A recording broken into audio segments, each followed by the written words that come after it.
তো দুধমা হালিমার আসনটা যদি নবী তার মাথার উপরে অর্থাৎ পাগড়ির উপরে দিতে পারে, আমার সনাতন বিশ্ব চরাচরে যে গাভীর দুগ্ধ গ্রহণ করে জীবন ধারণ করে, তাহলে গাভীকে কি মা বলে ডাকা যায় না?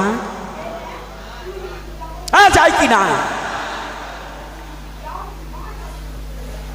এখন কায়দা বেকায়দায় পড়ে গেছি, নাইলে হাদিস 2-4 জানি না তা ভাইব না, জানি না তা ভাইব না। ও 2-4 শিখাইও তো পারতাম, কিন্তু এখন একটু বেকায়দায় পড়ে গেছি। জন্য অপেক্ষা করুন। এই বেকায়দার জন্য কিছু কইতে পারি না, নাইলে কবার পারি না তা না। তবে শুনুন, আর আমি অন্য জায়গাতে বলবার যাবো কে? আমার ধর্মে কম আছে নাকি? আমার ঘরে যা আছে তাই কুতোই তো আমি পাচ্ছি না, আমি আবার পরে টানবার যাবো। তাই এইবার অত প্রশ্ন আইনো না, প্রশ্ন করলে আমি 2000 করে টাকা আনবা, নাহলে প্রশ্ন আনবা না। এখন প্রশ্ন একটা এই যেটা বলছে এটা একটু হৃদয় দিয়ে শোনো, তাহলেই হবে। কি বাবা, এটা এতগুলো বলছি, 10টা যদি ধারণ করতে পারে তবেই জীবন ধন্য হয়ে যাবে, এতগুলো বলছি। তাহলে এইবার কি? তাহলে গাভী কি জননী স্বরূপা, মানে মাতৃস্বরূপা? আমাদের মতো পশুর মতো শ্রেষ্ঠ পশু আমরা গো, গো মানে গো ব্রাহ্মণ হিতায়চ। মনুষ্যর মতো ব্রাহ্মণকে সম্মান করিবে। ব্রাহ্মণকে কইতে নেছে সে কাজ করলা,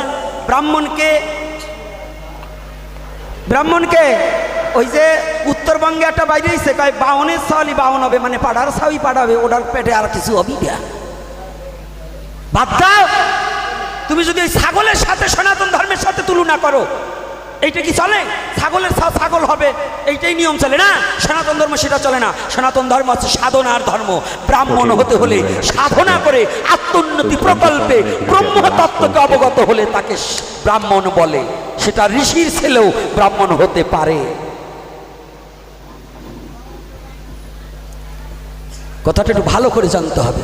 তাহলে পশুদের মধ্যে গো, মানুষের মধ্যে ব্রাহ্মণ। ব্রাহ্মণ আর বৈষ্ণবেতে কোনো পার্থক্য নেই।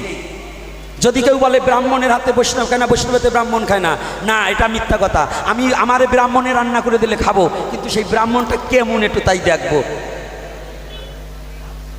না। একাদশীর দিনে চরণ ধরে জুলেতে জুলেতে নইয়ে যাবে, ওই হারামির রান্না আমি খাবো না। হ্যাঁ, চরণ চেনেন তো?